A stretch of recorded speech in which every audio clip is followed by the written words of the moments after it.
All right, so the college football playoff rankings for week 14 have been revealed, and here are my initial takeaways. Judging by where SMU, Miami, and Clemson are ranked, there's a strong chance that the ACC is going to get two teams into the dance. And the reason why I feel this way is because obviously we know whoever wins the ACC championship has an automatic spot, whether that be SMU or Miami or Clemson if they get in. But even if SMU loses to Miami, maybe they could still be ranked inside of the top 12 and they still get in, because I don't think that it's a guarantee that with a loss in the title game, SMU gets severely penalized with their schedule being pretty decent. They do have a good win against Louisville. And plus, their only loss of the season came to BYU. And even if SMU gets left out, with Clemson in at 12, as long as they can beat South Carolina this week, they should be a lock to get in. Because I don't see how two ACC teams don't get in. Are you going to put in a three-loss Alabama, a three-loss Ole Miss over them? It really wouldn't make a lot of sense.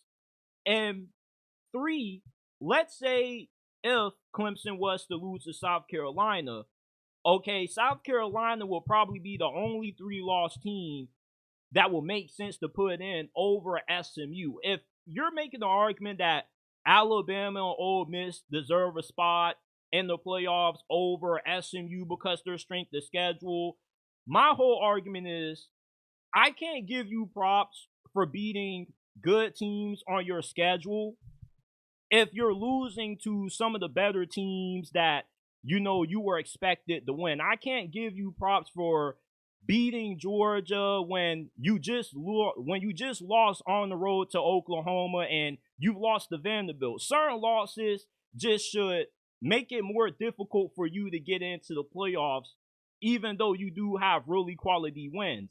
And for SMU, even if they were to lose to Miami, I still like their chances to get in if Clemson loses to South Carolina.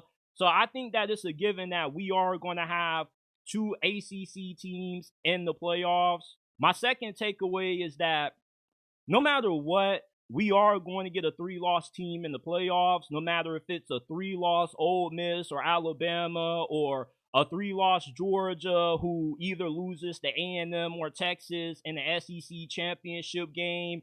We are bound for a three-loss team to get into this thing. And I could see a world where South Carolina gets in if they take down Clemson. That Clemson versus South Carolina game could decide who ends up getting one of those at-large bids into this thing. And I like South Carolina to beat Clemson. If they beat Clemson, I think they should jump ahead of Ole Miss and Alabama. And even if you want to make the argument of Alabama and Ole Miss winning the head-to-head against South Carolina, I mean, what difference does the head-to-head really matter when South Carolina's losses all have come to ranked teams? You can't incentivize the head-to-head when you got Alabama and Ole Miss who have even worse losses than what South Carolina does. And plus, all those wins by Ole Miss and Bama over the Gamecocks came earlier during the season. My whole issue with the argument that the head-to-head should matter in terms of where teams are ranked is that if you are not the same team now that you were when you beat South Carolina, then you shouldn't be judged the same. You rather lose early during the season than lose later. And with you having losses to an unranked Florida team on the road and an unranked Oklahoma, who really cares about the head-to-head? And plus, you got more losses than South Carolina potentially in the sense, because South Carolina, if the ball would have bounced in a different direction against LSU, they will only have two losses. So I'm one of those people that I judge you for what you are now versus what you were earlier during the season. The head-to-head doesn't really make too much of a difference in my eyes when you lost the unranked teams. South Carolina's losses have all come to teams that were ranked inside of the CFP top 25 at the time. And my last big takeaway from this week's rankings is the Big 12 has no respect from the CFP. They only are going to get one team in, that being whoever wins their conference title game. Most likely, it's looking like Arizona State.